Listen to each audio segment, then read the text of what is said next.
Hello friends, welcome to Banu's அரிசி அடிசல். வாங்க இன்றைக்கி சாம அரிசி பொங்கல் எப்படி பண்ணுறதுன்னு பார்க்கலாம். ஒரு 100 கிராம்ஸ் அளவுக்கு சாம அரிசி எடுத்துருக்கிறேன். அதே 100 கிராம் அளவுக்கு பாசிப்பருப்பும் எடுத்துருக்கிறேன். ரெண்டையும் சேர்த்து நல்லா வாஷ் பண்ணிவிட்டு, நம்ம எந்த அளவுக்கு ரைஸும் பருப்பும் எடுத்துருக்குறோமோ சாம அரிசியும் அதுக்கு டபுள் மடங்கு தண்ணி வச்சு எடுத்துக்கலாம். அதை கொஞ்சம் உப்பு போட்டு நம்ம 4 விசில் விட்டு எடுத்தோம் அப்படின்னா நம்மளுக்கு பொங்கல் ரெடி ஆகிடும். இப்போ அதுக்கு ஒரு தாளிப்பு கொடுத்துடலாம். ஒரு கடாயில் 2 டேபிள் ஸ்பூன் நெய் ஊற்றிருக்கிறேன். நல்ல நெய் உருகி வந்ததுக்கப்புறம் ஒரு 1/4 டேபிள் ஸ்பூன் அளவுக்கு ஜீரகம் போட்டு தாளிச்சிக்கலாம். ஜீரகம் நல்லா பொரிஞ்சு வந்ததும் கொஞ்சமாக மிளகு சேர்த்துக்கலாம்.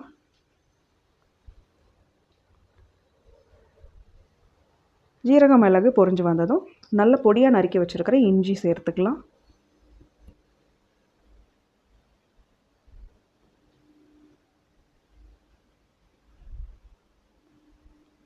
இஞ்சி நல்லா பொரிஞ்சு வரட்டும். இஞ்சி பொரிஞ்சு வந்ததும் நம்ம எடுத்து வச்சுருக்கிற கேஷ்யூ இருக்கு இல்லையா, முந்திரி பருப்பு, அதையும் தாளிச்சிக்கலாம்.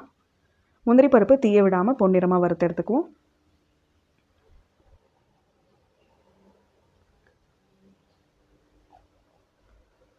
முந்திரி பருப்பு நல்லா பொரிஞ்சு வந்ததும் ஒரு கைப்பிடி அளவுக்கு கருவேப்பிலை போட்டு தாளித்தோம்னா நம்ம நல்ல மணமான சாமை அரிசி பொங்கல் ரெடி ஆகிடும்.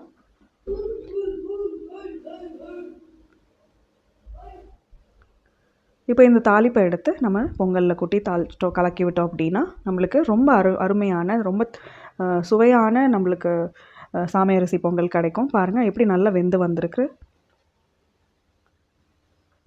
இப்போ இது நல்லா கலந்து விட்டோம் அப்படின்னா ரொம்ப நல்ல டெலிஷியஸான சாமை அரிசி பொங்கல் நம்மளுக்கு கிடச்சிருக்கு. எப்போவுமே நம்ம அரிசி பச்சரிசியில் செஞ்சு பார்ப்போம். இந்த மாதிரி சாமை அரிசியில் செஞ்சு பார்த்துட்டு எப்படி இருக்குன்னு எனக்கு சொல்லுங்கள். ஏதோ ஒரு சட்னி கூட தொட்டு சாப்பிட்டோன்னா ரொம்ப நல்லாயிருக்கும்.